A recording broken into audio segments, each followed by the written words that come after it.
अभी कहाँ पे ये इंडस्ट्री स्टैंड करती है 2025 में, 2024 के एंड में? ह्यूमंस को प्रॉफिट करने से ज़्यादा लॉस ना करना अच्छा लगता है। रीज़न क्या है? इंडियन गवर्नमेंट इसको सपोर्ट क्यों नहीं कर रही? इंडियन गवर्नमेंट का सीन, क्योंकि ऑनेस्टली बताऊँ ना तो मुझे दो चीज़ लगती है। कभी भी कोई टेक्नोलॉजी आती है ना तो सबसे पहला पर्सन जो उसको यूज़ करता है वो होते हैं क्रिमिनल्स। उनको मज़ा आता है टेक्नोलॉजी यूज़ करने में। इंटरनेट आया सबसे पहले उन्होंने चालू किया यूज़ करना। अगर आज कोई स्कैमर आता है इंडिया में तो उसके लिए बहुत आसान है इंडिया के ऑडियंस को लूटना। आज की डेट में ब्लॉकचेन की कितनी पॉसिबिलिटीज़ एग्जिस्ट करती हैं? मैंने कैसे ब्लॉकचेन में सबसे पहले एंटर हुआ ये समझता था कि एक आइडिया है कि ब्लॉकचेन हम कैसे यूज़ कर सकते हैं। हाय एवरीबॉडी, आज एक ऐसा एपिसोड है जिसके बारे में, जिस टॉपिक को लेके मैं भी काफ़ी बार घबराता हूँ। सही रीज़न है, क्योंकि जब भी हम क्रिप्टो की बात करते हैं या फिर क्रिप्टो रिलेटेड टॉपिक्स की बात करते हैं तो थोड़ा डर लगता है कि यार स्कैम ना हो जाए हमारे साथ और कुछ गलत ना हो जाए, हमारे पैसे ना ख़राब हो जाए, हमारे पैसे ना डूब जाए। इसीलिए मैंने ये पॉडकास्ट करने का सोचा, स्पेशली जीत के साथ। और ये पॉडकास्ट नहीं, एक बहुत ही नॉर्मल डिस्कशन होने वाली है जहाँ पे मैं अपने रियल थॉट्स को, अपने ओपिनियंस को भी मैं शेयर करूँगा, क्वेश्चंस पूछूंगा, like you guys will have in your own mind. आपके बिहाफ पे पूछूंगा। So let's get started. Jeet भाई, केम छो, कैसे हो? बहुत बढ़िया, एकदम मजा में। बढ़िया। कैसा रहा आपका अभी दिल्ली आए हो आप दुबई से? यस, तो दिल्ली ऑफ कोर्स हर बार मज़ा आता है। मुझे ऐसा है कि दिल्ली में 8 महीने रुका हूँ जब मैं पीआर सीख रहा था उस टाइम पे। तो दिल्ली का ऐसा है मेरा सीन कि जब भी मैं यहाँ पे आता हूँ कुछ चीज़ें मेरी खानी फिक्स होती है, कुछ चीज़ें पॉडकास्ट वगैरह फिक्स होता है, कुछ लोगों से मिलना फिक्स होता है। तो दिल्ली में हमेशा बहुत मज़ा आता है। मेरे फिजिकल इवेंट्स वगैरह सब कुछ दिल्ली में ही करते हैं। तो मतलब आप प्रोडक्टिव बना देते हो फॉर श्योर, है ना? 100%। चलिए, बहुत बढ़िया। पहला बहुत ही मुख्य सवाल, बहुत ही इंपॉर्टेंट और अहम सवाल है। लार्ज कैप हो गया एक साइड जहाँ पे बहुत बड़े बड़े कॉइन्स है, बिटकॉइंस एक्सेट्रा। दूसरा आता है ऑल्ट कॉइन्स, तीसरा आता है मीम कॉइन्स। तीनों में क्या डिफरेंस है, क्या सही है, क्या गलत है, क्या किसके लिए, जरा आप सारी चीज़ें बताइए। सो लार्ज कैप में हम ऐसा सोचते हैं कि बिटकॉइन से लेके हम पहले 10 को लार्ज कैप मान लेते हैं। तो बिटकॉइन सबसे पहले बना ना तो वहाँ पे उसका सिंपल एक कॉन्सेप्ट था कि मनी की सप्लाई को लिमिटेड करना। जैसे कि हर देश में 2018 में जब हमारा लेमन ब्रदर क्राइसिस आया उसके बाद सतोशी नाकामोटो ने मे भी ऐसा सोचा होगा कि सबसे बड़ा वर्ल्ड का प्रॉब्लम यह है कि मनी अनलिमिटेड प्रिंट कर सकते हो, you can print any money. So अब मान लेते हैं कि आज मुझे कोई चीज़, जैसे फॉर एग्जांपल मेरी मम्मी मुझे हमेशा कहती है, मैं भी दुबई गया तो मैंने मम्मी को बोला कि मम्मी मैंने यहाँ पे पानी पूरी खाई, 25 दिरहम की 6 पानी पूरी आती है, विच इज़ 650 रुपीज़ की आपको 6 मिलती है। तो मैंने कहा 100 रुपये की एक पानी पूरी। मम्मी कहती है कि भाई मैं मेरे ज़माने में 1 रुपये की 16 पानी पूरी खाती थी। तो ये चीज़ समझ आई कि यार जब भी हम आगे बढ़ेंगे ज़िंदगी में, हमारा पैसा जो होता है, जैसे कि इंडियन नेशनल रुपीज़ हो गया, यूएस डॉलर हो गया, वो अपनी वैल्यू खोता है। तो ऐसा सोच के फिर उन्होंने बिटकॉइन निकाला कि जिसकी सप्लाई लिमिटेड करते हैं। अब अल्ट कॉइन उसके बाद बने जो हमारे टॉप के लार्ज कैप्स जिसको हम बोलते हैं। कि अब बिटकॉइन में एक चीज़ है कि वो थोड़ा स्लो भी है और बिटकॉइन में उसके ऊपर आप डेप्स नहीं बना सकते, डिसेंट्रलाइज एप्लीकेशंस नहीं बना सकते। तो उन्होंने एक लेयर बनाया इथीरियम उसके बाद, जहाँ पे उन्होंने इथीरियम पे एक चेन बनाया कि भाई तुम्हें जो भी चीज़ करनी है, जो भी तुम्हें टूल्स बनाने हैं, एप्लीकेशन बनानी है, इथीरियम पे बनाओ। अब इथीरियम पे जैसे ही बना तो इथीरियम में भी प्रॉब्लम आने लगी कि इथीरियम में ये सीन है कि इथीरियम स्लो बहुत है, गैस फीस बहुत लगती है। मतलब इट्स लाइक कि भाई मैं ओला आज बुक करता हूँ और ओला बुक होती है रात तक, सुबह बुक करता हूँ रात तक बुक होती है। सो उसके फिर लेयर वंस बनने लगे, जैसे कि सोलाना बना, मैटिक बना, और उस तरह से उन्होंने अलग अलग निकाले। सो इसको हम बोलते हैं लार्ज कैप्स, जहाँ पे हम मोस्टली ऐसे टोकन्स यूज़ करते हैं जो कि कोई रियल वर्ल्ड की एप्लीकेशंस भी आप उसमें बना सकते हो और इस पर आप इवन एमएनसीज भी वहाँ पे वर्क कर सकती है। तो इसको हम बोलते हैं हमारे large caps. Large caps is safer, like वो उसमें आपको अगर बीच में कंजेस्टेड भी हो गया नेटवर्क, यानी कि नहीं भी चल रहा, तो वापस वो सही हो जाएगा। उस पर बड़े बड़े इन्वेस्टर्स है, अच्छी पब्लिक है बेसिकली। फिर आता है हमारा ऑल्ट कॉइन। अब जैसे हर एक मार्केट में 3 टाइप के इन्वेस्टर्स होते हैं। एक कि भाई हमें सेफ खेलना है, मुझे नहीं चाहिए रिस्क वगैरह, मुझे चाहिए सेफ चीज़। तो एक होता है वो लोग लार्ज कैप में करते हैं। सो कुछ लोग होते हैं भाई हमें ज़्यादा रिटर्न चाहिए, मीडियम एक मीडियम वाले होते हैं। तो मीडियम वाले कहते हैं भाई हमें रिस्क बहुत नहीं लेना और हमें चाहिए रिटर्न थोड़ा बहुत अच्छा। फिर होते हैं हाई रिस्क के वाले। तो हम उसी तरीके से समझते हैं कि मीडियम वाले आ गए जो ऐसा बोलते हैं कि हमें ये चीज़ तो टेक्नोलॉजी बन गई, बट मार्केट क्योंकि फ्यूचरिस्टिक होती है, हम फ्यूचर देख के मार्केट प्रेडिक्ट करते हैं। जैसे आज अगर किसी टोकन का प्राइस बढ़ रहा है तो मैं, आप, हम सब लोग ऐसा मान रहे हैं कि ये फ्यूचर में अच्छा करेगा, इसलिए आज उसका प्राइस बढ़ता है। अब एक एग्जाम्पल लेते हैं स्टॉक मार्केट का। अदानी के सारे स्टॉक्स बड़े सारे लॉस मेकिंग कंपनीज थे, बट फ्लाई हुए, ऊपर गए, तब जाके धीरे धीरे उन्होंने प्रॉफिट बनाना चालू किया। तो ऑल्ट कॉइन ऐसा होता है बेसिकली कि ये टेक्नोलॉजी आने वाले 2-3 साल में बहुत अच्छा करेगी, ये समझ के हम बिटकॉइन के अलावा ऑल्ट कॉइन्स में बैठ लेते हैं कि मुझे लगता है भाई ये प्रोजेक्ट अच्छा करेगा। तो उसमें क्या है, रिस्क भी थोड़ा ज़्यादा होता है एंड रिवॉर्ड भी थोड़ा ज़्यादा होता है। क्योंकि मान लीजिए आज मैं रिलायंस का ऐसा बोलता हूँ, भाई रिलायंस आज कल में लाइक 2 दिन में या फिर 2 साल में 10 गुना हो जाए, ह्यूमनली पॉसिबल नहीं है। बट अगर मैं ऐसा बोलूँ कि भाई अदानी का कोई शेयर है जो भी छोटा है मार्केट के, वो 10 गुना हो जाए, वो पॉसिबल है। सो ऐसा होता है अल्टकॉइन, जहाँ पे रिस्क थोड़ा मीडियम होता है, रिवॉर्ड भी मीडियम या फिर थोड़ा हाई होता है। फिर आया मीम कॉइन्स। तो मीम कॉइन्स सबसे पहले बना था डोज कॉइन। तो मीम्स का कॉन्सेप्ट इन्होंने ऐसा निकाला कि यार देखो यार, हम जो बोलते हैं कमोडिटीज जो बोलते हैं, गोल्ड बोलते हैं, ये कमोडिटी हमने मानी हुई है इसलिए है, ये कोई गवर्नमेंट अप्रूव या फिर कोई अप्रूव्ड चीज़ नहीं है। जैसे पहले 10,000 साल पहले गोल्ड मिला, गोल्ड भी तो एक पत्थर है, सिल्वर भी एक पत्थर है। तो उन्होंने बोला भाई बाकी काले जो पत्थर है वो सब कॉमन मिल जाते हैं, गोल्ड पत्थरों में ऐसा लगता है जो चमकीला लगता है, जिसको हम पहन सकते हैं आभूषण बना के। तो उन्होंने गोल्ड को समझा कमोडिटी, और सब लोगों ने माना, मैंने तुमने यहाँ पे जितने भी लोग हैं सब लोगों ने, कि भाई गोल्ड एक ऐसी चीज़ है जिसकी वैल्यू बढ़ेगी। वैसे इन लोगों ने मीम कॉइन्स निकाला कि भाई हम जो मीम्स बहुत देखते हैं, हमारा पूरा दिन मीम्स देखने में निकलता है, तो हम उसका कुछ बना लेते हैं और हम ये मानते हैं कि हमारी ये करेंसी है। ऐसे बोलकर उन्होंने मीम टोकन्स निकाले, और फिर वहां से मीम टोकन्स इतने पॉपुलर हुए कि आज अगर एक नए इन्वेस्टर को एंटर होना है तो सबसे पहले मीम कॉइन ही से देखता है। मतलब उसको पता है मीम कॉइन्स जो मैं आज देख रहा हूँ 1 क्लिक से आप बाई कर सकते हो। आप अभी के अभी लाइक आप मुझे बोलोगे जीत मुझे 10 मिनट में बाई करवा दे, 10 मिनट में बाई कर लोगे, इतना ईजी हो गया। तो फिर मीम कॉइन्स पे रिजल्ट बहुत बनने लगे और वहाँ से मीम कॉइन्स बहुत ज़्यादा है मार्केट में। Again meme coins is the highest riskiest thing. मैं आपको अभी एक टोकन दिखाऊंगा जो मैंने कल बाई किया था, आज 400% प्लस है। एक दूसरा टोकन दिखाऊंगा जो मैंने कल बाई किया था, 0 है। सो मीम टोकन्स में ऐसा है कि रिस्क बहुत हाई होता है बट रिवॉर्ड भी इस तरह से ज़्यादा हाई होता है। इस तरह से कैटेगरीज जैसे बनी और फिर क्रिप्टो मार्केट आगे बढ़ी वहाँ से। Beautiful explain. अभी क्रिप्टो मार्केट कहाँ पे स्टैंड करता है, बहुत सारे ओपिनियंस हैं, बहुत सारे थॉट्स हैं। मैंने 2022 आज से 2.5 साल पहले थोड़ा सा इंटरेस्ट रखा था इस इंडस्ट्री में। उस टाइम बहुत बूम था, बहुत लोग फंड रेज कर रहे थे, बहुत कुछ चीज़ें इनोवेशन हो रहा था, और उसके बाद से ही it has picked up. Correct. अभी कहाँ पे ये इंडस्ट्री स्टैंड करती है 2025 में, 2024 के एंड में? सो मुझे ऐसा लगता है कि इंडस्ट्री अभी एच.एन.एस के हिसाब से देखें तो मोस्टली बड़ी कंपनीज इसको यूज़ करना चालू कर चुकी है। So as you know I live in Dubai. Dubai में तो मैं आज इवन कार बाई कर सकता हूँ, घर बाई कर सकता हूँ, मैं हेयर कट करवा सकता हूँ क्रिप्टो से। तो जैसे लोगों को ये समझ आने लगी कि भाई हमें हमारा पैसा कहीं ना कहीं पार्क करना पड़ेगा, तो इसकी स्टार्टिंग की इलॉन मस्क ने। इलॉन मस्क वही वो ऐसा बंदा है जो हर रिस्क में घुस जाता है। इलॉन मस्क ने ही 2021 का बुल रन लाया था मेन तो वहाँ से उसने टेस्ला में थोड़ा बिटकॉइन बाई किए थे। फिर वहाँ से आज हर एक कंपनी धीरे धीरे बिटकॉइंस बाई कर रही है। इवन लाइक मुझे लगता है एडॉप्शन बहुत ही अच्छी हुई है, जितनी हमारी एक्सपेक्टेशन थी उससे बहुत better.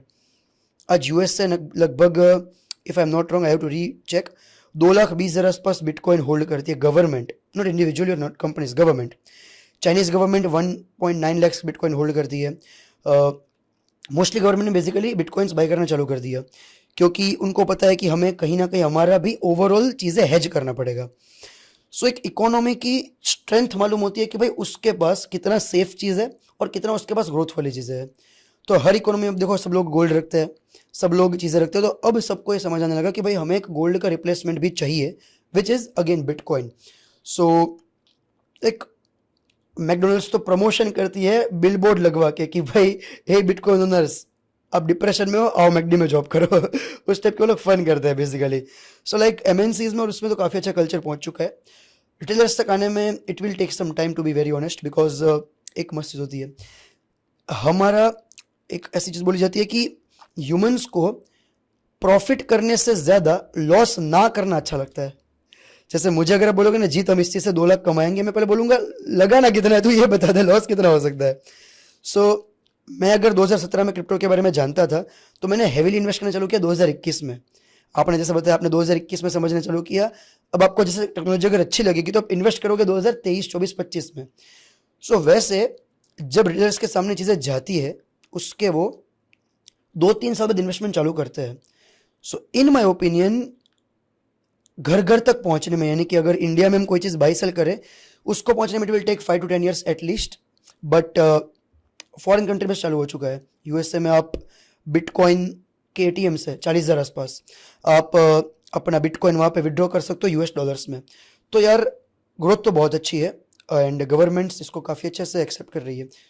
So I think we are bullish basically. I can understand your emotions but फिर भी आप ऐसा कह रहे हो कि आप ये B2B तो बहुत अच्छा परफॉर्म कर रहा है, B2C आने में भी टाइम लगेगा, take some time, it should yeah. Take a few more years. Correct.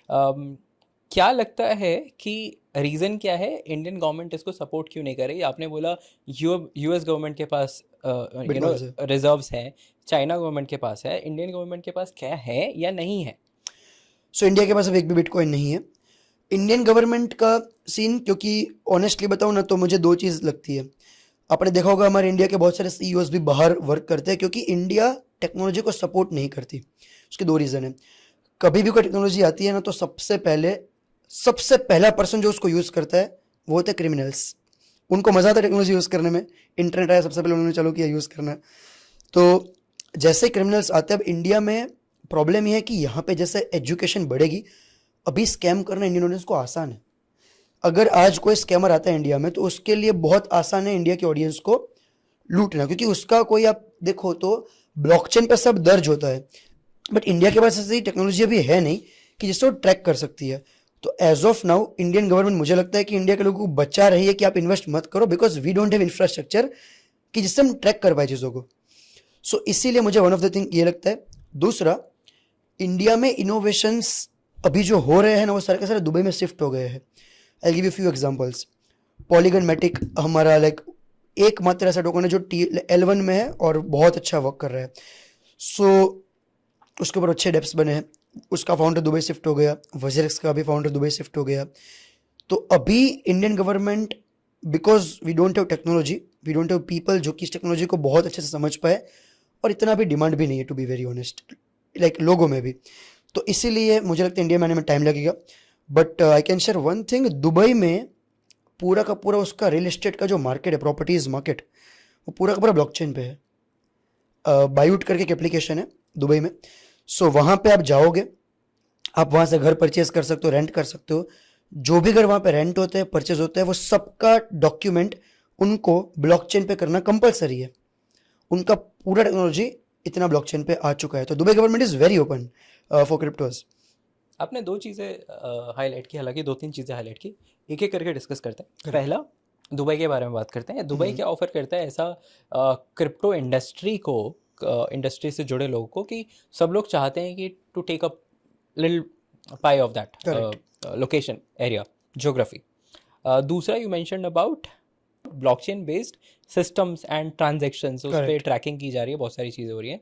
तो I want you to explain कि आज की डेट में ब्लॉकचेन की कितनी पॉसिबिलिटीज एग्जिस्ट करती हैं। मैंने कैसे ब्लॉकचेन में सबसे पहले एंटर हुआ ये समझता था कि एक आइडिया है कि ब्लॉकचेन हम कैसे यूज़ कर सकते हैं। सो मैं 2020 की बात है, मैं पेपाल से एक पेमेंट ले रहा था फॉरेन कस्टमर से। सो मैंने पेमेंट लिया $1,000 का। तो $1,000 उस टाइम पे कुछ थे 74,000 रुपीज़। तो मेरे अकाउंट में जो पैसा आया INR में वो है 68,000 रुपीज़। सो मैंने चेक किया, पेपाल कुछ ट्रांजेक्शन की खुद की फ़ीस काटता है, और उसके अलावा जो हमारा USD से INR में जो कन्वर्जन होता है वो भी थोड़ा ये लोग काटते हैं। बैंक का, हाँ, करेक्ट।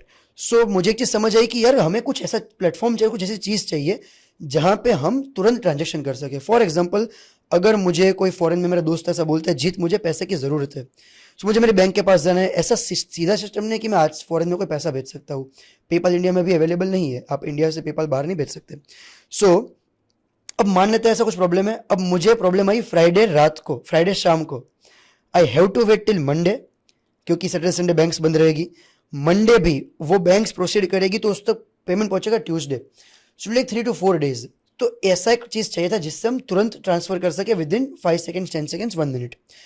तो तब से मैंने ब्लॉकचेन सीखना चालू किया। अब जैसे मैंने सीखा तो मुझे समझ आया, ब्लॉकचेन एक ऐसी चीज़ है जिससे हम लिटरली मोस्टली प्रॉब्लम सॉल्व कर सकते हैं। I give you few examples. आज आपको बहुत से लोग ऐसे दिखते होंगे, बहुत सारे न्यूज़ आता है कि क्रिमिनल्स फेक पासपोर्ट्स बना के इंडिया में घुस गए। अगर पासपोर्ट का पूरा सिस्टम ब्लॉकचेन पे आ जाए, कोई फेक पासपोर्ट क्रिएट नहीं कर सकता। सी बिकॉज इस ब्लॉकचेन में क्या है कि this thing is verifiable and it's called trustless, कि इस चीज को लिखा गया है, बोलते हैं ना कि भाई डंके की चोट पे लिखा गया है, तो इसको हम चेंज नहीं कर सकते, इसको डिलीट नहीं कर सकते। तो अगर पासपोर्ट वहां पे दर्ज हो चुका है तो किसी ने फेक पासपोर्ट बनाया तुरंत पकड़ा जाएगा उसी सेकंड पे। आधार कार्ड फेक मैं और आप अभी क्रिएट कर सकते हैं, इतना इजी है। आप फेक क्रिएट नहीं कर सकते, जो चीज ब्लॉकचेन में है उसको आप फेक नहीं कर सकते। और गवर्नमेंट ने भी इस पर एक अच्छा स्टेप लिया था, इंडियन गवर्नमेंट ने, but because of low demand उन्होंने आई थिंक पता नहीं क्या भी चीज़ की है, उन्होंने CBDC लॉन्च किया है, इंडिया का सेंट्रल करेंसी। सो ये एक चीज़ है जो आप सॉल्व कर सकते हो। सेकेंड थिंग, जितने भी फाइनेंशियल डिसीजंस है ना वो सारे के सारे अगर ब्लॉकचेन पे आ गए ना तो बहुत ही ज़्यादा पैसा इंडियन कस्टमर्स का बच सकता है, और जो पैसा HNS की जेब में अभी जा रहा है वो हम बचा सकते हैं। I give you example.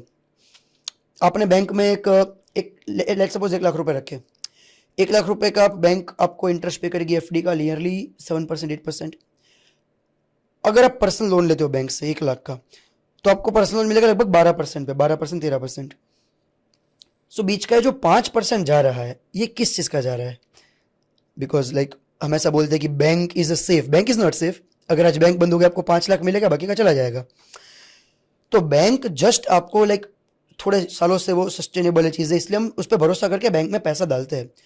But सोचो कि इट्स डबल दी अमाउंट, 7% 13%, लगभग 6% आसपास बैंक हमसे चार्ज करता है, सिर्फ और सिर्फ वो भी एक कोड पे ही तो लिखता है कि भाई इसकी FD है, which is again a code जो अपने कंप्यूटर में वो दर्ज करता है और आपकी FD बन जाती है। तो ये सॉल्यूशन लाने के लिए उन्होंने DeFi लॉन्च किया था, 2017 से चला और 2021 में बहुत बूम किया कि भाई तुम जैसे बैंक में पैसा रखते हो तो वो भी एक कोड है, तुम्हें कोई पर्सन की जरूरत नहीं है, तुम्हें वहां पे कोई इंफ्रास्ट्रक्चर की जरूरत नहीं है, बड़ी बड़ी बैंक ओपन करने की जरूरत नहीं है, कोड से करता है। तो ब्लॉकचेन आज भी ऐसी है जहां पे आप 1 लाख रुपए आपको रखने हैं तो आप 1 लाख रुपए रखो, मुझे 1 लाख चाहिए तो मैं कुछ और गिरवी रखूंगा जैसे हम बैंक में करते हैं, और मैं वो 1 लाख रुपए लूंगा, I will pay 12%, you will get 12%, पूरा का पूरा, बीच में से वो मिडिल पर्सन हट जाएगा। Correct. तो वहां से यूज केस चालू हुए। बाकी कुछ 6 यूज केस बताता हूँ आपको। आप आज गूगल पे जो डेटा आपका जाता है, सबको पता है कि गूगल आज कैसे डेटा आपका ट्रैक करता है। आप ब्रेव ब्राउजर यूज कर सकते हो। So there is a solid thing कि मैं अगर कोई ऐड देखता हूँ, ठीक है, लेट्स सपोज आपने मुझे ऐड दिखाई, आपका प्रॉफिट होगा, जो ब्रांड की ऐड आती है उसका प्रॉफिट होगा, यूट्यूबर का प्रॉफिट होगा। व्हाट अबाउट मी, जिसने पूरी ऐड कंज्यूम की, वो इज कस्टमर, वहां पे उसका कोई प्रॉफिट नहीं है, और उसमें से कुछ कट 45% आसपास यूट्यूब रखता है या फेसबुक रखता है। सो उन्होंने ऐसा निकाला कि ब्रेव ब्राउजर में हम क्या करते हैं, it's decentralize Google which is faster than Google. उन्होंने लॉन्च किया, उसके बहुत सारे यूजर्स है, like millions of people are using Brave browser. वहां पे कोई ऐड नहीं आएगी जब तक आपकी इच्छा नहीं है। अगर आपको लगता है भाई मुझे ऐड देखनी है, आप ऐड ऑन करो और आप जो ऐड देखोगे उसका आपको पैसा मिलेगा। सो इस तरह से उन्होंने इवन इंप्लीमेंट कर दिया। There is a token called file token. आप आज ड्राइव जो यूज करते हो, you have to pay, like अगर आपको ज्यादा जीबीज चाहिए, हम लोग एजेंसी से चलाते थे तो हमें पता होगा जीबीज हमें बहुत चाहिए, data is like very important for us. So आप आज फाइल पे अपना डेटा रख सकते हो, trillions of like GBs of data, trillions of GBs of data आप एक जगह पे कर सकते हो और बहुत सस्ते में होता है। सो बहुत सारे यूज केस ऑलरेडी बनना चालू हो चुके हैं, आज आप यूज कर सकते हो। ये सब तो इवन 2017-18 से चालू हो चुका है। सो आज तो इवन बहुत हैवी चीज चल रही है। So I invested in one token called Demo. Demo है ना, आपकी जो गाड़ी होती है, इस कार का मार्केट बहुत बड़ा मार्केट है। सो कार में एक प्रॉब्लम है, आपको आइडिया नहीं आएगा कि आपकी कार कितनी चली और कितनी डैमेज है। आप मीटर वेज देख लोगे लेकिन कितनी कार डैमेज है, आपको कब इंजन चेंज करना है, हम लोग कब डिसाइड करते हैं, भाई मेरा इंजन खराब हुआ अब मैं चेंज करना चाहता हूँ, उसका कितना यूज हुआ, कितना डैमेज हुआ। तो उन्होंने एक डिवाइस बनाया डीमो करके, और वो अपनी कार के नीचे डिवाइस लगाते हैं। आज के टाइम पे टेस्ला की 1 लाख गाड़ी के नीचे डिवाइस लग चुका है। $350 का आता है, इंडिया में भी अवेलेबल नहीं है, बट या उससे आप ट्रैक कर सकते हो आपकी गाड़ी अभी उसकी हेल्थ कितनी है गाड़ी की। सो जो भी चीज़ होने वाली है प्रॉब्लम, जैसे कि हर गाड़ी में सेम प्रॉब्लम होती है भाई, सारे पार्ट्स बिगड़ते हैं साथ में, आप गाड़ी सही करवाने जाओ आपके 50,000 रुपये 60,000 रुपये लग जाएंगे। सो आपको पहले से पता होगा कि भाई ये पार्ट बिगड़ सकता है, 10-12 हज़ार में आपका काम हो जाएगा। सो यार ये टेक्नोलॉजी बहुत एक अलग लेवल पे जा रही है। So I think we have a huge future यार। That is the one point जो मुझे लगता है कि यूज केस आ चुके हैं। Back to your question, Dubai. So traders investors Dubai इसलिए प्रेफर करते हैं बिकॉज इंडिया में टैक्स सिस्टम बहुत एक तो वीक है हमारा, दूसरा इंडिया में बिजनेस करना ईजी नहीं है। बहुत से रिस्ट्रिक्शंस है। फॉर एग्जांपल अभी चलो क्रिप्टो में तो ज़्यादा नहीं है, मैं किसी टोकन का नाम बोल सकता हूँ, स्टॉक में बहुत ज़्यादा है। अब यार मुझे अगर किसी को समझाना, I have to put words यार, I have to tell you कि फाइल टोकन है जो ये काम करता है। तो इंडिया में इसीलिए लोगों को चीज़ें इतनी आसान नहीं लगती। So I tell you something, Dubai में अगर आज मेरे घर पे 10 करोड़ रुपए कैश में पड़े, मुझे कोई नहीं पूछने वाला। It's safest city. मुझे कोई कभी ये नहीं पूछेगा भाई तेरे पास इतना पैसा क्यों है, गवर्नमेंट कभी ये नहीं बोलती। सेकेंड थिंग, दुबई क्योंकि इतना एडवांस टेक्नोलॉजी में, I share a great example with like Dubai जो मेरे साथ अभी हुआ। सो मेरा ड्राइवर है, ड्राइवर का फोटो था उसके जेब में वॉलेट के साथ, उसकी फोटो नीचे गिर गई, वॉलेट में पैसा नहीं गिरा, सिर्फ फोटो गिर गई। जिससे उसने वॉलेट निकाला उसके ऊपर फोटो रखा था, वो नीचे गिर गया। दुबई की गवर्नमेंट ने वो फोटो देखा, अब फोटो कितने गिरते रोज के, वो ड्राइवर अभी कहाँ रहता है, क्या चीज़ है, शाम तक 3 घंटे के अंदर उसके घर पे जाकर उसको फोटो वापस दिया है। उस ड्राइवर ने पूछा भी नहीं था मेरा फोटो का है, बट इतना उनका सॉलिड टेक्नोलॉजी है। अभी मेरा मोबाइल कैब में रह गया, मुझे कैब में कोई आइडिया नहीं था कि भाई कैब का नंबर हम कभी नोट नहीं करते, हम बिल्स वगैरह लेते नहीं, कैश में पेमेंट किया था मैंने, मेरे पास कोई डेटा नहीं।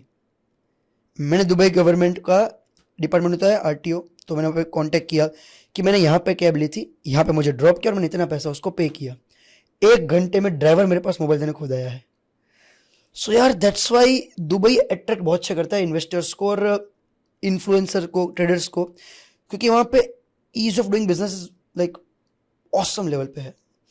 And one thing I like is, India में जब भी आप कुछ भी चीज़ इंट्रोड्यूस करोगे ना, लोगों को हमेशा ये लगता है कि भाई तुझे आता तो तू खुद कर लेता, तू ये क्यों बेच रहा है। But you to understand one thing, Virat Kohli, Virat Kohli पैसा कहाँ से कमाता है, क्रिकेट खेल के कि ब्रांड प्रमोशन? ज़्यादा कहाँ से कमाता है?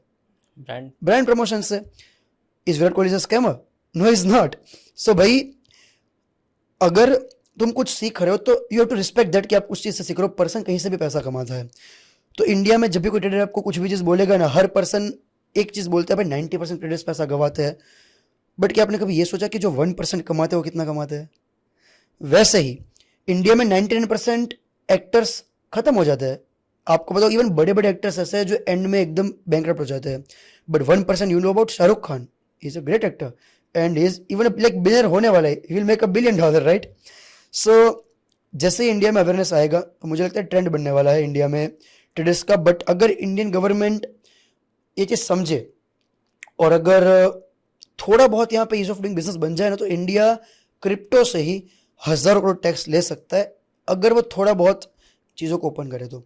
सो इसलिए मैं चाहता हूँ कि लोग दुबई में इसलिए शिफ्ट हो रहे हैं। सो मेरा दुबई में शिफ्ट होने का कोई आइडिया नहीं था। मैं गुजरात प्रेमी हूँ, मुझे गुजरात बहुत अच्छा लगता है, खाना वहाँ का बहुत पसंद है। एंड यहाँ सोचा दुबई 7-8 दिन जाके आता हूँ, तो ट्रैवल वीज़ा लेके गया था, 26-30 दिन में रह गया, ट्रैवल वीज़ा कंप्लीट हुआ, वापस आया, फिर से गया कि एक बार और देख के आता हूँ, और वहाँ गया, कंपनी ओपन कर ली। मैंने सोचा फिर 1 साल 2 साल रुक जाऊँगा। एंड 15 दिन 20 दिन में या फिर एक आध महीने के अंदर मैं कन्विंस हो चुका था कि यार मैं यहाँ पे लाइफ टाइम रहूँगा। So that's why I love Dubai. Interesting भाई। I have one more interesting yet थोड़ा कंट्रोवर्शियल क्वेश्चन। सो अभी हम लोग ये पॉडकास्ट यूट्यूब पे डालेंगे, 100%। इंस्टाग्राम पे डालेंगे, फेसबुक पे डालेंगे, जहाँ पे भी डालेंगे। अब ये सारे जो ऐप्स हैं ये सेंट्रलाइज्ड ऐप हैं। करेक्ट। अब कंटेंट क्रिएटर्स के लिए, इन्फ्लुएंसर्स के लिए क्या Web3 में डी एप्स जो है ऑफर करते हैं सोशल मीडिया क्रिएटर्स के लिए, जो आपको पता है? यस, ऑलरेडी डेप्स बननी चालू हो चुकी है। So there is one application name Jam, उसका टोकन है जैम, उस एप्लीकेशन का नाम है Geo Jam, GEOJAM, Geo Jam करके उसका नाम है। और इवन सलमान खान ने एक एप्लीकेशन में प्रमोट करता था बहुत ज़्यादा, Chingari. So there is one more token called Gari, हालांकि इतना ज़्यादा फेमस नहीं हुआ, but Chingari is one of the application. But I think there is one company called DeSo, decentralised socials. वो एक है ना पूरा इकोसिस्टम बना रहा है, ट्विटर टाइप से, इंस्टाग्राम टाइप से। वो ये चाहता है कि हम हर एक सोशल मीडिया को एक डिसेंट्रलाइज फॉर्मेट में लेके आए, सो दैट आपको वहाँ पे ऐड ना दिखे और आप जो कंटेंट कंज्यूम करना चाहते हो उस टाइप को आपको कंज्यूम हो। सो यहाँ पे बहुत अच्छे से लाइक मार्केटिंग हो रही है। Even DeSo like I think, if I am not wrong, I have to recheck, but I think उसकी वैल्यूएशन $100 मिलियन प्लस है डॉलर्स में। सो लाइक या बहुत अच्छी एप्लीकेशंस बन रही है। एंड उसमें उन्होंने बहुत ही मस्त पेमेंट सिस्टम्स बनाए हैं। जैसे कि अगर मैं चिंगारी यूज़ करता हूँ, सो जो लोग मेरा वहाँ पे वीडियोस देखते हैं, जितने लोग वीडियोस देखेंगे कुछ टोकन्स उनको मिलेंगे, कुछ टोकन्स मुझे मिलेंगे, फिर जो ब्रांड वहाँ पे प्रमोशन करना चाहेगी तो सिर्फ व्यूअर भी कमाएगा और पर्सन जो वीडियो बना रहा है वो भी कमाएगा। तो अब तक क्या था मार्केट में कि जो पर्सन, जैसे हम कंटेंट क्रिएट कर रहे हैं तो हम लोग कमाते हैं, बट व्यूअर्स के लिए भी ऐसा था कि वो इन्फॉर्मेशन लेते हैं। अब व्यूअर्स जो चीज़ देखेगा, जो अपना टाइम इन्वेस्ट करेगा, उसका भी वो कमाएगा। So I think it's like revolutionising. Like अब सोचो, जो पर्सन वैल्यू लेने के लिए कुछ चीज़ कंज्यूम करता है वो उस चीज़ से भी पैसा कमाने वाला है। तो आई थिंक ये आएगा तो बहुत fast, if I am not wrong. Okay okay, शुरुआत में हमने पॉडकास्ट की बात की थी क्रिप्टो स्कैम्स की। करेक्ट। अब मेरा सवाल ये आता है कि क्रिप्टो इंडस्ट्री जब स्कैम हो जाता है उसके बाद हमें पता चलता है मेरे भी पैसे डूबे, और मेरे को लगता है काफ़ी सारे लोगों के पैसे डूबे हैं कुछ ना मेरे कुछ, भी। किसी ना किसी ऑब्वियसली स्कैम्स में। सवाल ये है, स्कैम होने से पहले स्कैम को कैसे आइडेंटिफाई करें? ऑल राइट, सो सबसे पहले 90% स्कैम्स को आप आइडेंटिफाई नहीं कर सकते, to be very honest, because see people are very smart nowadays. But मैं आपको कुछ तरीके बताता हूँ कि जिससे आप अर्ली आइडेंटिफाई कर सकते हो। फर्स्ट थिंग इज, कोई भी जो पर्टिकुलर प्रोजेक्ट होता है ना, हमेशा उसके होल्डर्स को आप ऑन चेन ट्रैक कर सकते हो। So give an example, practical लोग कर सकते हैं। आपको जाना है डेक्स स्क्रीनर या डेक्स टूल पे, डेक्स स्क्रीनर या डेक्स टूल पे आप जा सकते हो। वहां पे जाके आप कोई भी टोकन का नाम सर्च कर सकते हो। तो वहां पे उसके होल्डर काउंट्स दिखते हैं, आपको होल्डर दिखते हैं कितने होल्डर्स है और किसके पास कितनी सप्लाई है। तो वहां जाके आप चेक कर सकते हो, उसका चिट्टा किट्टा खुल जाता है कि भाई उस पर्सन के पास कितना % वो टोकन का है, उसने किसको सेंड किया हुआ है, क्या चीज़ें किस तरह से है। तो यहाँ से आपको एक आइडिया आता है कि अगर ओनर बहुत ज़्यादा ग्रीडी है तो वो है ना बहुत ज़्यादा सप्लाई रखेगा, तो आपको समझ जाएगा भाई ओनर ऊपर जाके डंप करेगा, क्योंकि देखो यार हर पर्सन बाई कर रहा है सेल करने के लिए। सो अगर मेरे पास बहुत ज़्यादा सप्लाई है तो it's like bad point for me. Second thing, marketing बहुत ज़्यादा है लेकिन प्रोडक्ट में कोई दम नहीं है। So I think this is a bad point for me. So अभी क्या है यार, crypto is all about marketing, कोई रिस्ट्रिक्शंस है नहीं। अगर आज मुझे भाई कोई टाइप का क्रिप्टो प्रोजेक्ट लाना है, मैं 10-15 इन्फ्लुएंसर को पकड़ूंगा, सबको पैसा दूंगा, सबको सप्लाई दे दूंगा, कोई भी टोकन आ जाएगा और बढ़ जाएगा। सो मैं सच एक समझता हूँ कि प्रोडक्ट एटलीस्ट आपका मार्केट में लाइव होना चाहिए। थर्ड थिंग, आज के टाइम पे बहुत ज्यादा आ चुके हैं एनोनिमस कम्युनिटीज, कि भाई हम तो डिसेंट्रलाइज्ड है तो हम किसी को अपना चेहरा क्यों दिखाए। अरे भाई जब तू सही कर रहा है चेहरा दिखाने में क्या दिक्कत है। तो मैं जैसा क्रिप्टो कर रहा हूँ, मैं क्रिप्टो बिना चेहरा दिखाए कर सकता हूँ, बट मैं क्यों चेहरा दिखा कर रहा हूँ, क्योंकि भाई मुझे पता है मैं सही चीज कर रहा हूँ। So I have to build trust. तो मुझे वो प्रोजेक्ट बिल्कुल पसंद है जहाँ पे टीम अपना चेहरा दिखाने के लिए, लोगों के सामने के लिए कंफर्टेबल नहीं है। वन मोर थिंग जो आप चेक कर सकते हो कि कोई भी प्रोजेक्ट अगर इन्वेस्ट करते हैं ना, तो उसके सबसे पहले, जैसे हमारे स्टॉक मार्केट में होते हैं वैसे उसके इनिशियल राउंड्स होते हैं, प्राइवेट सेल्स, पब्लिक सेल्स। तो चेक करो प्राइवेट सेल में किसने इन्वेस्ट किया, क्योंकि प्राइवेट सेल कोई भी ऑनलाइन यूजुअली नहीं करेगा। सो मान लो कि अगर आपको मुझसे पैसा लेना है तो आप मेरे पास आओगे, जीत मेरा ये प्रोजेक्ट है, आप मुझे पिच करोगे एंड देन मैं आपको पैसा दूंगा। तो एटलीस्ट एक बार ह्यूमन कनेक्शन है, तो मुझे ये चीज़ पता है भाई अगर ये बंदा कुछ करेगा तो मैं इस पर कुछ एक्शन ले सकता हूँ। तो यहाँ से आप स्कैम आइडेंटिफाई कर सकते हो। वन मोर थिंग, कुछ लेवल पे फिशिंग आइडेंटिफाई नहीं की जा सकती, तो उसके कुछ ऐसा चीज़ है जो मैं बता सकता हूँ जिससे आप एटलीस्ट बच सकते हो। तो रूल नंबर 1 जो मैं फॉलो करता हूँ, कभी भी पब्लिक वाईफाई कनेक्ट मत करो जितना हो सकता है। सेकेंड, जिस फोन को आप रोज यूज करते हो उस फोन में कभी अपने क्रिप्टोज मत रखो, क्योंकि आज ऐसी एप्लीकेशन, इवन एंड्रॉइड फोन में तो बहुत ज्यादा, कि मैं आपकी अगर एप्लीकेशन आपको डाउनलोड करवा दूं तो मैं आपका फोन अभी कभी हैक कर सकता हूं, जो पहले भी लोगों ने पेटीएम वगैरह के स्कैम्स में किया हुआ है, आज भी लोग करते हैं। थर्ड थिंग, जो सेफेस्ट चीज है, एक अपना खुद का फिजिकल वॉलेट ले लो। ट्रेजर करके कंपनी है, लेजर आते हैं, तो वो से आप फिजिकल वॉलेट ले सकते हो, वो सेफेस्ट है। हालांकि उसमें भी इसका सेल्फ कस्टडी तो लोगों के वॉलेट चले गए हैं। So there is a very interesting story.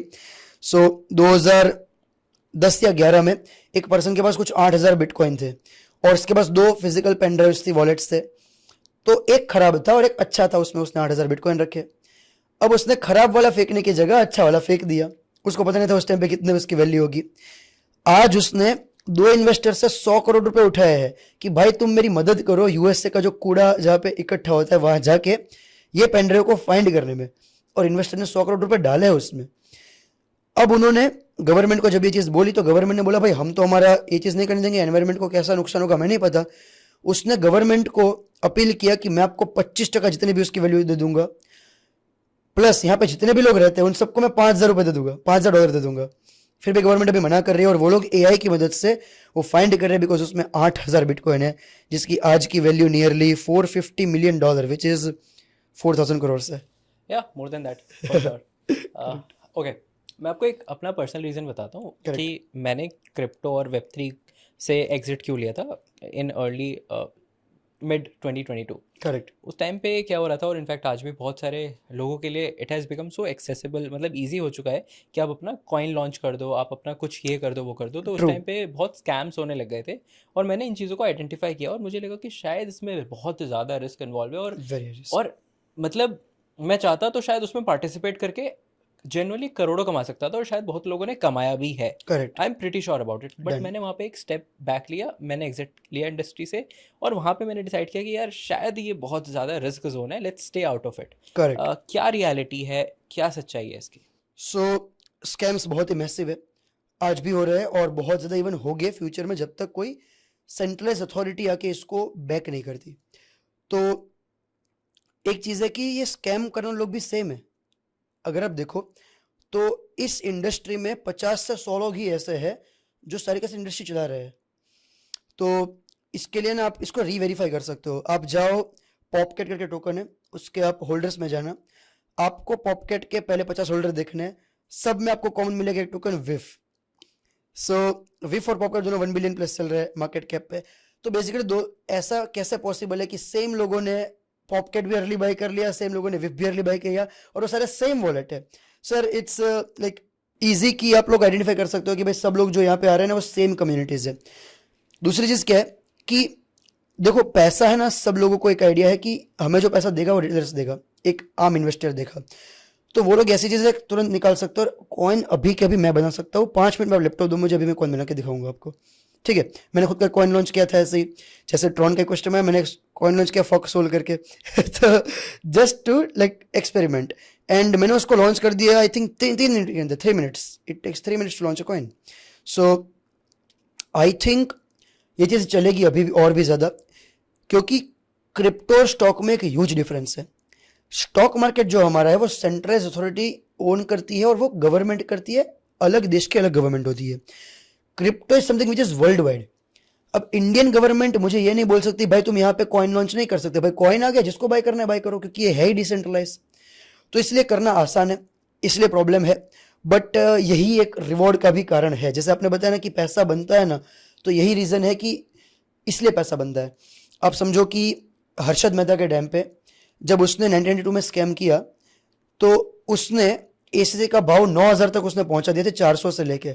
आज ये चीज़ ह्यूमनली पहुंचाना पॉसिबल नहीं है, क्योंकि उस टाइम पे अथॉरिटी ज़्यादा थी नहीं। तो जब भी कोई भी मार्केट की स्टार्टिंग होती है ना, चीज़ें बढ़ती है, और मैं इवन ये भी श्योर हूँ कि अभी 2-3 साल में और बहुत ज़्यादा बढ़ेगी।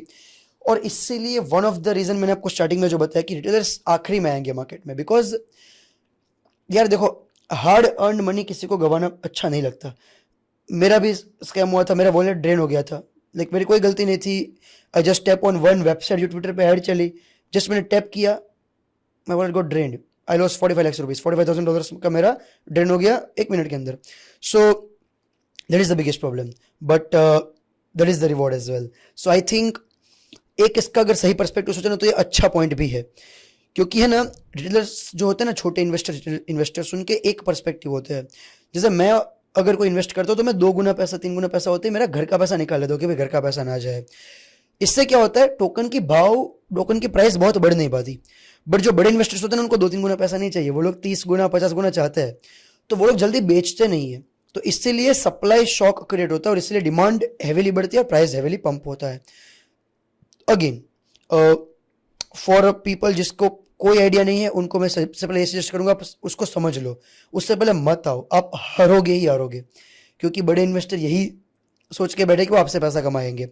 और एक बार सीख लेना, फिर धीरे धीरे सीखो, थोड़ा थोड़ा पैसा लगाओ, 100 रुपये, 500 रुपये, 1000 रुपये, और फिर सीख के इसको एक्सेल करो। बट फिर भी अपनी ओवरऑल नेटवर्थ का 10% से ऊपर पुट मत करो, अगर आपको समझ नहीं आता तो। That is the one advice I can give you. Make sense bro.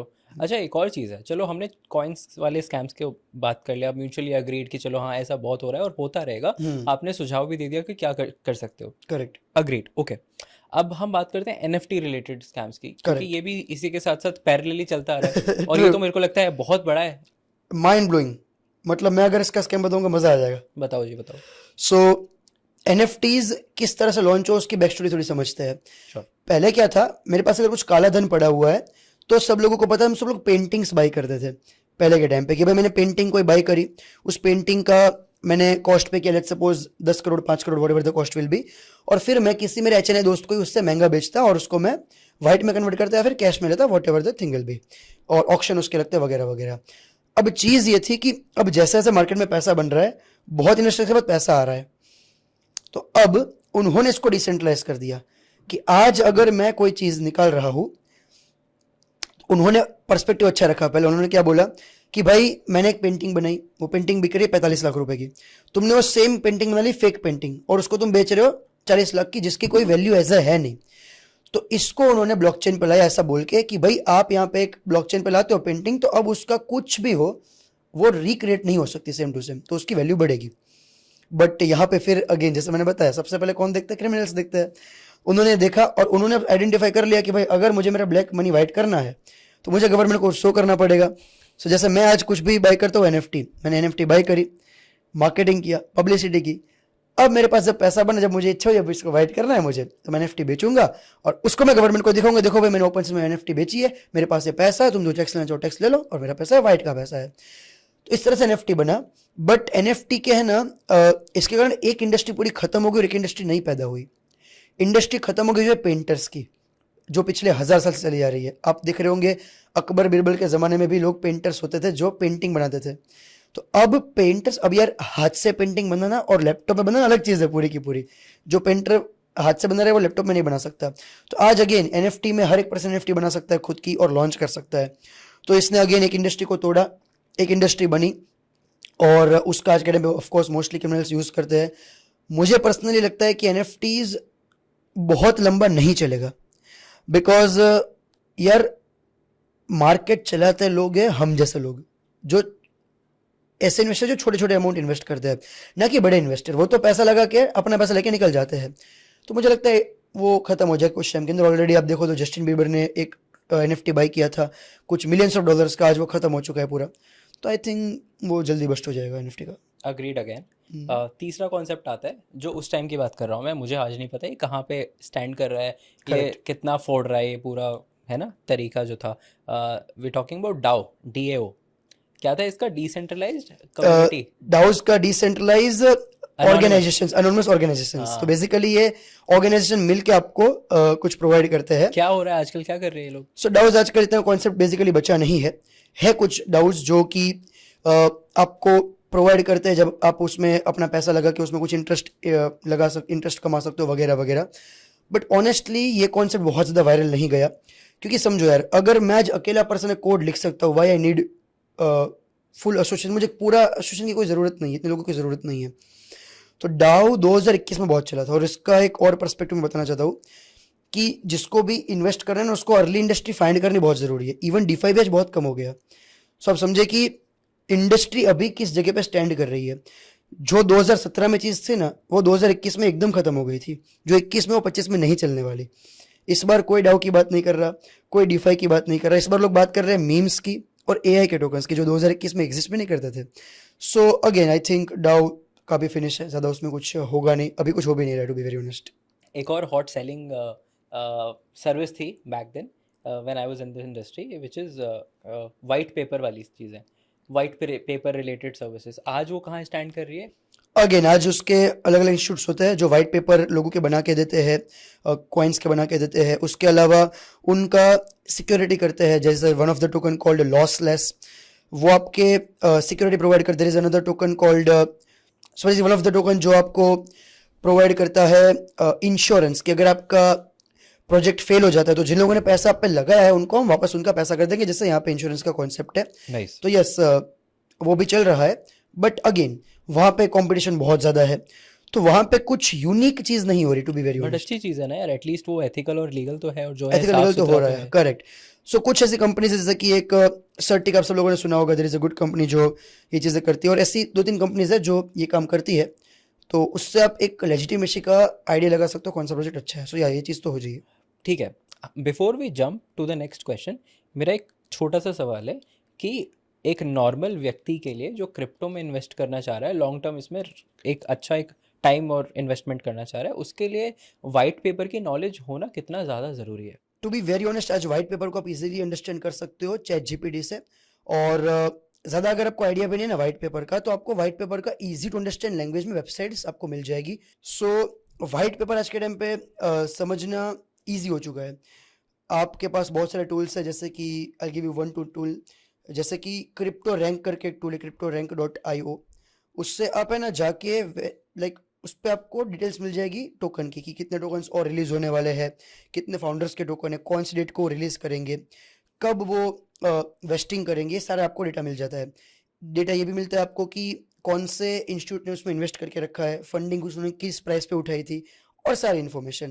तो आज ये बहुत एक्सेसिबल है। तो अगर किसी को व्हाइट पेपर नहीं भी आता, just go to the crypto rank और गूगल में सर्च कर लो कि टोकन का वेस्टिंग स्केड्यूल कब है, आपको आइडिया आ जाएगा कितने टोकन्स डंप हो सकते हैं हमारे ऊपर, और कितने प्राइस पे उन्होंने फंडिंग उठाई थी, कब इन्वेस्टर्स ने अपने टोकन्स भेजे थे। You will find every single information in this tool. So या आप इजीली फ्री आप यूज़ कर सकते हो आज ही।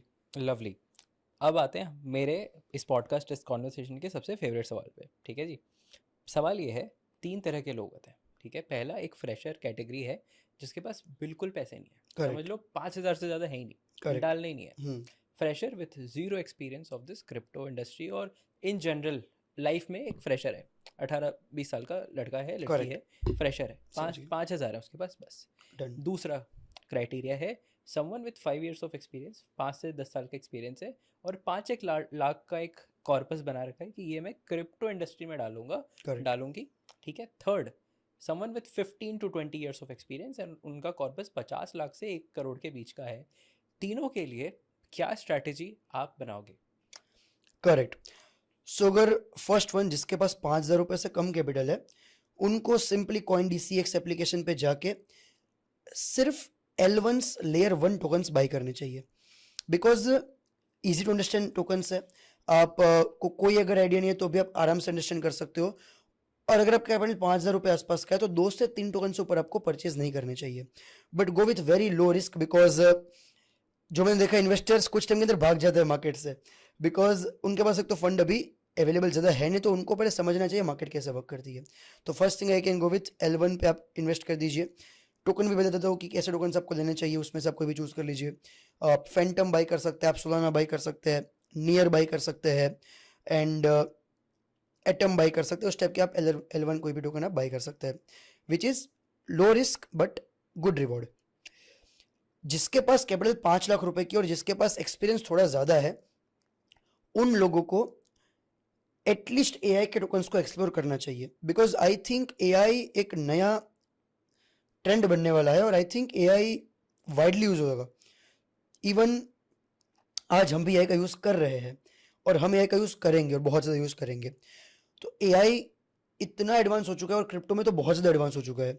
सो I tell you few examples, तो उनको एक्सप्लोर करना चाहिए। There is a token called AKT, Akash network. तो वो GPUs प्रोवाइड करता है, ग्राफिक प्रोसेसिंग यूनिट्स।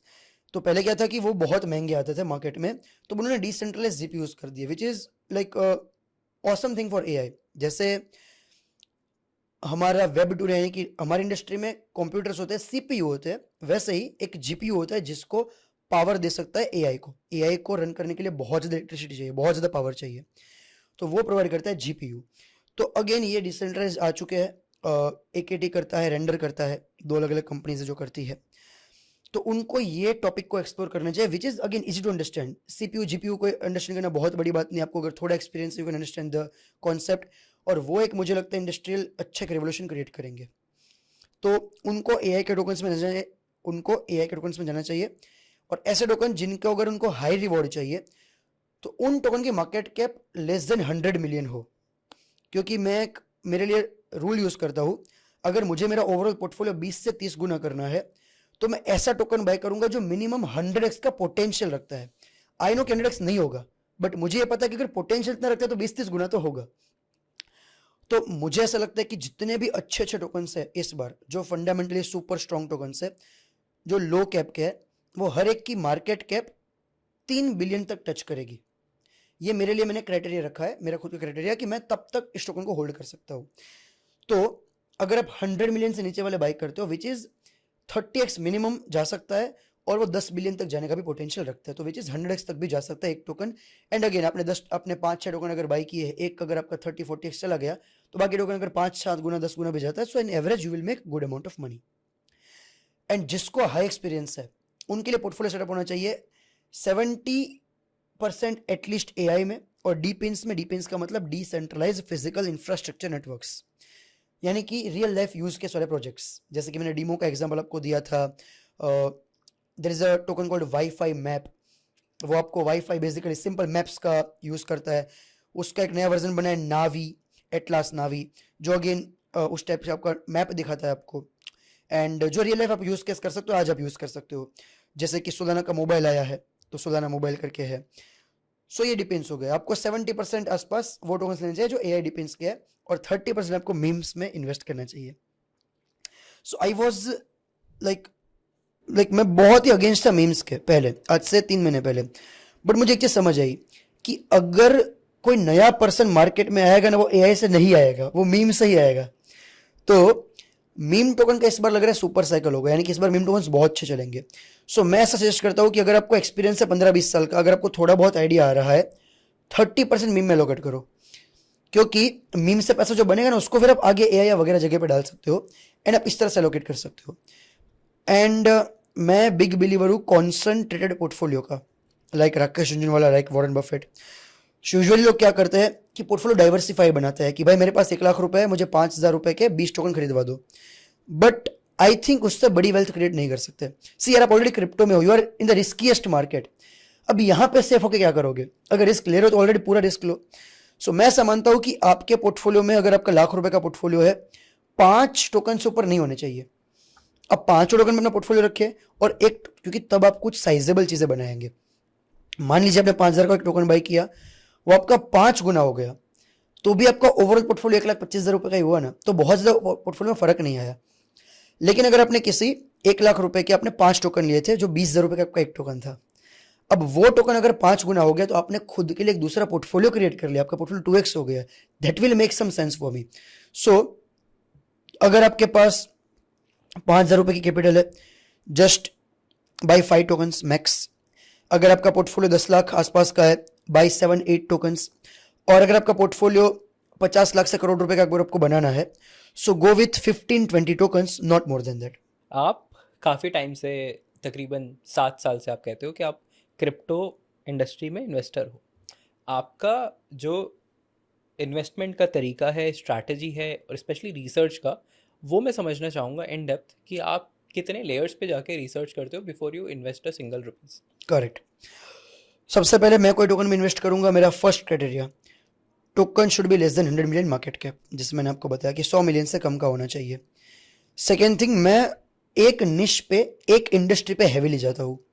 सो मुझे ऐसा लगता है कि ये एआई का एंड मीम कॉइन्स का सुपर साइकिल है, तो मैं सिर्फ एआई के टोकन्स में इन्वेस्ट करूंगा, और वहां पे मैं एक स्ट्रेटेजी यूज करता हूँ जिसका नाम है, जो इंडियन स्टॉक मार्केट में करते हैं, उसको हम बोलते हैं प्रॉक्सी इन्वेस्टिंग।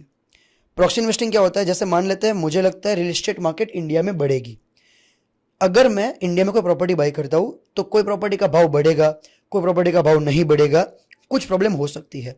लेकिन पेंट कंपनी जो है, जो पेंट करती है, वो हर प्रॉपर्टी में पेंट करेगी, तो पेंट का भाव हर बार बढ़ेगा। तो मैं अपफ्रंट इन्वेस्टमेंट की जगह उसमें किस चीज की जरूरत पड़ेगी, उस प्रोडक्ट में इन्वेस्ट करता हूं। आई गिव यू अनदर एग्जांपल। भाई एआई सब लोग यूज करने वाले हैं, वो मुझे पता है, लेकिन आप चैट जीपीटी करोगे, आप कौन सा टूल यूज करोगे, मुझे नहीं पता। तो मैं ऐसी कंपनी में इन्वेस्ट करूंगा जो इन एआई की कंपनीज के लिए कॉमन कुछ चीज पहुंचाती है। जैसे मैंने बताया जीपीयूज, तो वो AKT जीपीयूज पहुंचाता है। सो मैं ऐसे प्रॉक्सी इन्वेस्टमेंट करता हूँ कि मैं देखता हूँ कि कौन सा मार्केट, मुझे पता है अभी एआई बूम कर रहा है, तो एआई के लिए कुछ चीज बता रहा हूँ जो बहुत इंपॉर्टेंट है। फर्स्ट इज पावर एंड आपका इलेक्ट्रिसिटी। तो GPUs very high demanding. There is one more thing, is AI agents के नए कॉन्सेप्ट बन रहे हैं। एआई एजेंट्स का मतलब ये होता है कि वो एआई के छोटे छोटे टास्क कोड से कंप्लीट कर देते हैं। तो जैसे बड़ी कंपनीज को अगर कुछ काम करवाना है, तो वो एआई के एजेंट्स यूज कर सकते हैं, और एक एआई एजेंट कंपनी हर जगह पे पहुंच सकती है। और अगर कोई प्रोजेक्ट ऑलरेडी सक्सेसफुल है, तो उसके ऊपर कौन वर्क कर रहा है, मैं वो देखता हूँ। जैसे कि one of the project which is successful is tau. Tau करके एक टोकन है, बिटेंजर, जो कि बहुत सक्सेसफुल एआई का प्रोजेक्ट है। तो उसका एक सबनेट है जिसका नाम है AIT प्रोटोकॉल। तो अगर आज मैं आपको बोलूं कि रिलायंस यहां से 5 गुना जाएगा, तो रिलायंस को डिलीवर करने वाला प्रोडक्ट जो होता है ना, वो कंपनी कम से कम 50 गुना जाएगी। तो मैं ऐसा सोचता हूँ कि भाई टाउ यहां से मुझे पता है 5-10 गुना जाएगा, ऑलरेडी बड़ी कंपनी है। सो मुझे लगता है AIT यहां से 30x जाएगा। तो मैं इस तरह से टोकन आइडेंटिफाई करता हूँ, that's called proxy investment. One more thing, इसको देखने के बाद मेरा थर्ड क्राइटेरिया है कि कितने टोकन मार्केट में रिलीज होने वाले हैं।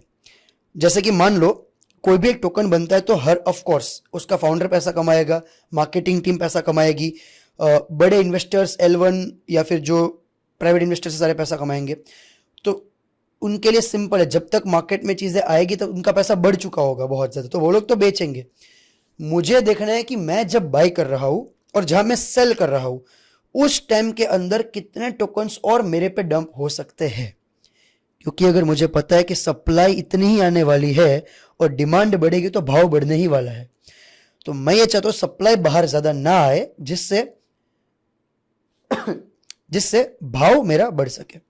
This is the third criteria जो मैं चेक करता हूं। चौथा क्राइटेरिया, कोई एक एंटिटी, एक फाउंडर या एक इन्वेस्टर के पास मोर देन 5 to 10% टोकन्स नहीं होने चाहिए, because it's a risky thing. जैसे मान लेते हैं आज मैंने 1000 करोड़ रुपए कमा लिए, so I don't care about anything यार, मैं मेरा पैसा निकाल के दूसरे प्रोजेक्ट में चला जाऊंगा। सो आई वुड रादर चूज कि जिसका लाइफ का पूरा पैसा उस प्रोजेक्ट में लगा हुआ है। सो मैं देखता हूं कि भाई एक फाउंडर अगर है उसके पास 5% या 6% इक्विटी है, बट वो 3 साल से इस प्रोजेक्ट पे काम कर रहा है, तो मुझे पता है कि भाई इसके लिए डू और डाई है।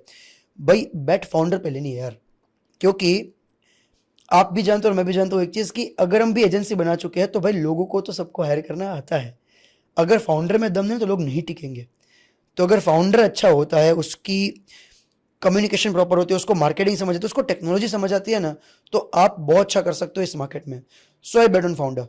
तो मैं देखता हूँ कि फाउंडर के पास इक्विटी तो कम होनी चाहिए क्योंकि वो पूरा ना बेच दे, और 10% से कम उसकी इक्विटी होनी चाहिए, और उसके पास 2-3 साल का उस इस मार्केट में पर्टिकुलर वो काम कर रहा हो, तो मैं उस प्रोजेक्ट में फिर इन्वेस्ट करने के लिए कंफर्टेबल होता हूँ। उसके बाद अगेन मैं थोड़ी और रिसर्च करता हूँ कि कौन इसमें और इन्वेस्टर्स है, कितना जा सकता है, पोटेंशियल कितना है, उसके कॉम्पिटिटर जो है जो वेब 2 में है, यानी कि जो रियल लाइफ में चल रहे हैं, वो कितने वैल्यूएशन पे है, तो ये कितना वैल्यूएशन ग्रैब कर सकता है, समथिंग लाइक दैट। सो एक छोटा सा एग्जांपल दो, सबको आइडिया आ जाएगा। जैसे अगर आप देखोगे तो अभी जो डेटा का मार्केट है, जैसे कि गूगल ड्राइव हो गया आपका, मोस्टली अमेजोन वगैरह कंपनी सारा का सारा डेटा से ही पैसा कमाती है कि उनके पास कितना डेटा आप स्टोर करते हो।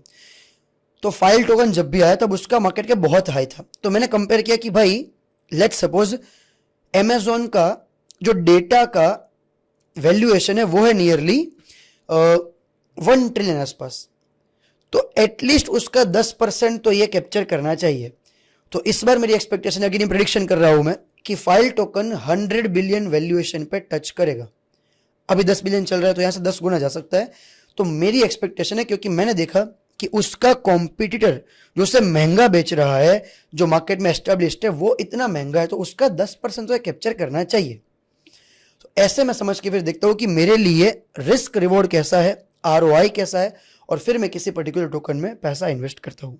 इज द 4 क्राइटेरिया जो मैं सबसे पहले देखता हूँ। आई थिंक जो ये आपके 4 क्राइटेरिया है, ये काफ़ी ज़्यादा समवेयर मैच करते हैं। अगर कोई नॉर्मल इंडियन स्टॉक मार्केट में भी इन्वेस्ट करेक्ट, करे तो वो जो नियम है कहीं ना कहीं काफ़ी मिलते सेम जुलते है। ही हैं, है ना। सो that is Yep, one thing. हमने बीच में बात की थी इलॉन मस्क की, कैसे वो मीम कॉइन को लेके उन्होंने स्टार्ट किया, क्या नहीं किया, वो हम सब ने देखा है ट्विटर पे। करेक्ट। मैं ये समझना चाहूँगा आपके हिसाब से ऐसे कौन से 5 या 10 इन्फ्लुएंशियल लोग हैं जो इस पूरी इंडस्ट्री को शेक करते हैं आज की भी डेट में। सो सबसे पहले नाम इसमें आता है CZ, बाइनेंस का फाउंडर। वो जब जेल से रिलीज हुआ था ना, उस टाइम पे मार्केट पंप हो गई थी और उसके टोकन्स काफ़ी अच्छे गए थे। Second person I like is Justin Sun, Tron का फाउंडर है। He is again a billionaire, but वो मीम कॉइन्स को बहुत अच्छे से पंप कर सकता है और लाइक इन्फ्लुएंस पर्सन है। तीसरा जो मुझे लगता है इट्स माइकल सेलर, जो कि सबसे ज़्यादा बिटकॉइन होल्ड करता है। माइक्रो स्ट्रेटेजी उसकी लिस्टेड कंपनी है USA में, तो again heavily like invested in अपना बिटकॉइन। फोर्थ जो मुझे लगता है black rock is a company basically, but black rock का जो CEO है, जो उसको उसके एक स्टेटमेंट से भाई बिटकॉइन की भाव ऊपर नीचे हो जाती है। तो मुझे लगता है कि वो पर्सन ही पूरा का पूरा मार्केट लेके जाएगा एंड में। I think next person is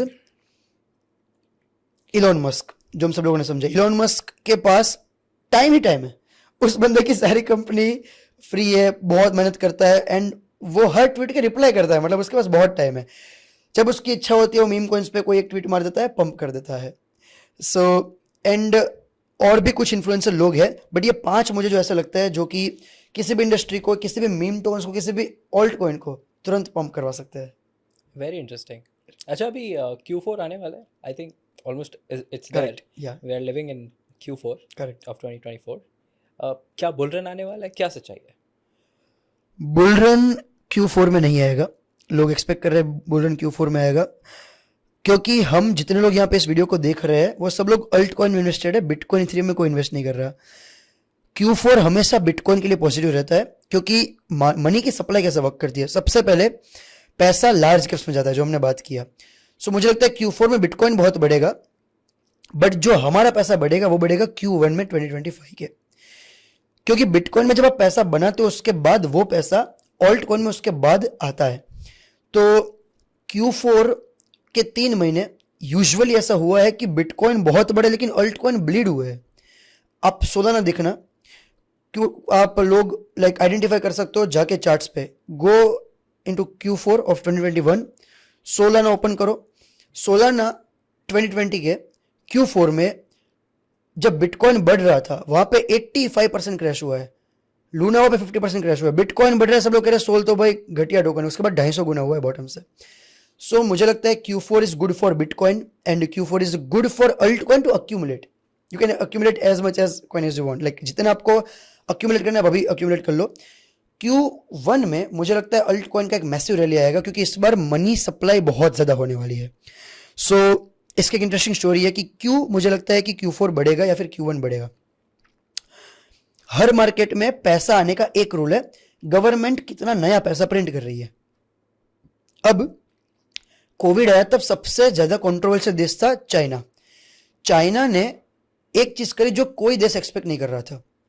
USA ने, इंडिया ने, सब देश ने मिलके मनी प्रिंटिंग चालू करी 2020 में। आपने देखा होगा इन्फ्लेशन बहुत बढ़ा। चाइना ने उस टाइम पे कुछ पैसा प्रिंट नहीं किया। उन्होंने बोला भाई हमें प्रिंट नहीं करना पैसा, आपको जो करना है करो। और आपको पता है यूएसए और चाइना के संबंध कितने मधुर है। तो चाइना ने अभी कुछ टाइम पहले ये चीज नोटिस की कि उसके एचएनआईज, चाइना के एचएनआईज, बड़े इन्वेस्टर्स चाइना छोड़ के और अच्छे लुक्रेटिव ऑप्शंस देखने लगे। उन्होंने इन्वेस्ट करना चालू किया दुबई में, मलेशिया में। तो अब उनको समझ आया कि भाई हमें पैसा प्रिंट करना पड़ेगा। उनका स्टॉक मार्केट अब देखना चाइना का बहुत वोलेटाइल है। तो अब उनको समझ आया, उन्होंने ट्रिलियंस ऑफ डॉलर्स प्रिंट करना चालू कर दिए। अब बिटकॉइन का सबसे बड़ा होल्डर है China and Chinese investors are mind blowing. वो किसी भी टोकन की बैंड बजा सकते हैं। सो मुझे लगता है चाइना में जो मनी प्रिंटिंग होने वाला है वो सारा का सारा पैसा इस बार आएगा मार्केट में, प्लस यूएस में वापस मनी प्रिंटिंग चालू होगा, वो पैसा आएगा। डोनाल्ड ट्रंप जीतने की पूरी संभावना है। अगर ट्रंप जीते, ट्रंप जितना बढ़िया बंदा कोई भी नहीं है। लाइक वो क्रिप्टो का भी बहुत अच्छा सपोर्टर है और बहुत ही फनी मजेदार बंदा है। तो वो आएगा तो क्रिप्टो को एक बहुत अच्छा बूस्ट मिलेगा। और इस बार यूएसए में क्रिप्टो लीगल हो चुका है। यूएसए में जैसे आप इंडिया में म्यूचुअल फंड में इन्वेस्ट करते हो, ऐसे आप यूएसए में म्यूचुअल फंड की तरह ईटीएफ्स के थ्रू क्रिप्टो में इन्वेस्ट कर सकते हो, बिटकॉइन में इन्वेस्ट कर सकते हो।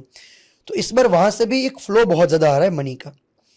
इवन यूएसए की गवर्नमेंट ये चाहती है कि यूएसए की जितनी भी आबादी है उसकी 5% इनकम क्रिप्टो में या बिटकॉइन में डाले। तो मुझे लगता है कि एक मैसिव फंड आने वाला है मार्केट में।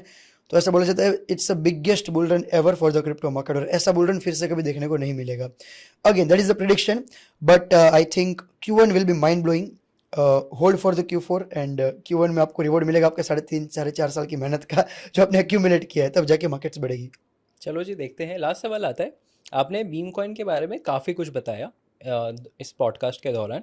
मैं चाहता हूँ एक बार आप थोड़ा एक्सप्लेन करते हुए बताएं कि मीम कॉइन में जेन्युइनली क्या क्या पॉसिबिलिटीज़ हैं, क्या क्या स्कोप है, कितना जेन्युइन रिस्क है और कितने मिनिमम कैपिटल के साथ भी इन्वेस्ट किया जा सकता है। सबसे पहले मिनिमम कैपिटल देखिए मीम कॉइन्स में, तो आप 10 रुपए से भी इन्वेस्ट कर सकते हो। I would recommend at least 1000 rupees से इन्वेस्ट करो, जिससे आपके पास लिक्विडिटी रहे $10 आसपास में भी। सो पॉसिबिलिटीज हाई है but there are very high risk. So I recommend follow one community. एक कम्युनिटी में चले जाओ, पेड हो सकती है, किसी के भी जाओ, ऐसा नहीं मेरे में आना जरूरी है, किसी में भी जाओ. रीजन इज कि जब भी कोई कम्युनिटी में कोई चीज देखता है ना तो सब लोग आपके साथ थॉट शेयर करते हैं कि भाई इसमें बुरा क्या है, इसमें अच्छा क्या है. क्योंकि देखो यार, एंड्रू टेड एक मस्त चीज बोलता है कि जब भी आप मार्केट में खेलोगे you will fight with teams. आज मेरी 40 लोगों की टीम है, आपके 40 लोगों से हम फाइट कर रहे हैं. अगर आप अकेले आके बैठोगे लोग आपको खा जाएंगे मार्केट में. So first join community. Second thing, आप हमेशा वेल्स के वॉलेट को ट्रैक करो, क्योंकि अगर एक अच्छा इन्वेस्टर है ना तो वो 90% पैसा कमाएगा. अगर आज राकेश झुंझुनवाला का आप स्ट्राइक रेट देखो तो वो 10 स्टॉक बाय करेगा, वो 7 सक्सेसफुल करेगा ही करेगा. करेक्ट. और अच्छे करेगा, बहुत अच्छे करेगा. आपने सब लोगों को इसका इन्वेस्टमेंट पता है. सो मैं क्या करता हूँ, डेक्स टूल पे जाके होल्डर्स में जाके अच्छे जो होल्डर्स होते हैं उसके आप फ्रेज को कॉपी कर सकते हो. उसको फ्रेज को कॉपी कर लो और उसको ना स्टोर कर लो अपने व्हाट्सएप में, खुद के साथ ग्रुप बना लो और स्टोर कर लो. और उन वेल्स को आप ट्रैक करो कि वो किस नए टोकन में जा रहे हैं. दूसरा, उसकी चीजें, वो जो मीम्स बना रहे वो आज कितने रिलेवेंट है. सो अभी कुछ दिन पहले टोकन आया था वाटर करके. अब वाटर, पानी, हम सब लोग हर दिन हम वाटर वर्ड का यूज करते हैं कम से कम 40-50 बार. तो वाटर वर्ड का टोकन बहुत ज्यादा बड़ा एंड बहुत अच्छा उसने मार्केट के कैप्चर किया. सो उस टोकन में इन्वेस्ट कीजिए जिसका नाम बहुत ज्यादा होता है. तो there is a one great token जो मैंने इन्वेस्ट किया था 2 मिलियन पे, अभी 7 गुना हो चुका है, मैंने मेरे रील पे बताया. टोकन का नाम है रॉकी. रॉकी मतलब पत्थर. अब आप पत्थर की बात बहुत करते हो, बहुत ही कॉमन नाम है. तो इस टाइप के टोकन्स में आपको यूजुअली ऐसा नहीं होगा कि वो बहुत ज्यादा डंप होंगे. थर्ड, उसकी community, best platform for crypto is Twitter. Crypto के लिए सबसे बेस्ट ट्विटर है. ट्विटर पे जाओ, सर्च बटन में जाके सर्च करो डॉलर का साइन और उस टोकन का नाम. आपको दिख जाएगा कि उसको कैसे लोग प्रमोट कर रहे हैं, कैसे लोग उसके बारे में बात कर रहे हैं और उसके बारे में लोग क्या बात कर रहे हैं. क्योंकि जैसे आपको पता है कि क्रिप्टो में हर टाइप के लोग होते हैं. कुछ लोग ऐसे हैं जो आपको बताएंगे अच्छे टोकन्स क्या है, कुछ लोग सिर्फ यही एक्सपोज करते हैं कि भाई ये बंदा ऐसे गंदे टोकन्स बना रहा है. तो you will find every single details about that token.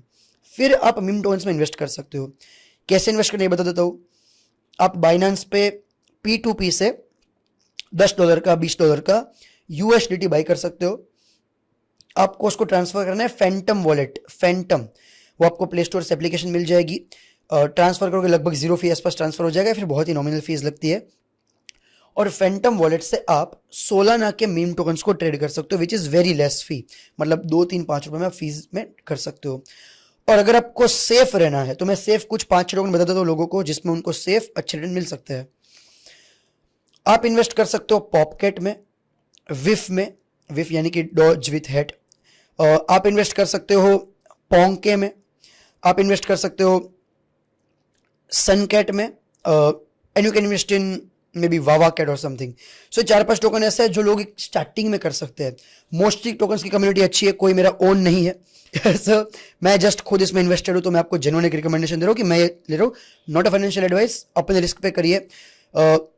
मैं भी कमाऊंगा तो मैं तुम्हें उसमें से कुछ नहीं दूंगा, तुम कमाओगे तुम मुझे कुछ नहीं दोगे उससे, तो आपकी रिस्क पे है. बट ये टोकन से आप चालू कर सकते हो, फिर आप समझो इस मार्केट को धीरे धीरे धीरे. But invest at least 1 hour a day in meme tokens. आप इतना इन्वेस्ट करोगे तब आपको आइडिया होगा. It's a full technology market. तो इस तरह से आप इन्वेस्ट करना चालू कर सकते हो. I think this was a very amazing and interesting ending note from your end for this podcast. मुझे तो पर्सनली बहुत मज़ा आया, काफ़ी कुछ सीखने को मिला after so long about this crypto I industry. Can assure you one thing, India में क्रिप्टो के पॉडकास्ट देखना, हमने जो इन्फॉर्मेशन बताई है इतनी इन्फॉर्मेशन मैं नहीं मानता किसी भी पॉडकास्ट में होनी चाहिए. आई नेवर थिंक नो हाँ पॉसिबल मतलब नहीं मिलेगी of course, that's why we are who we are. Correct. Definitely अपनी तारीफ तो ज़्यादा नहीं करेंगे, आप लोग ही डिसाइड करिए जैसा भी है. थैंक यू सो मच जीत भाई. Thank you so much everyone for watching us. बहुत, मुझे तो अगेन आई एम सेइंग बहुत मज़ा आया. होपिंग सबको अच्छा लगा होगा. Thank you so much. Thank you. Awesome.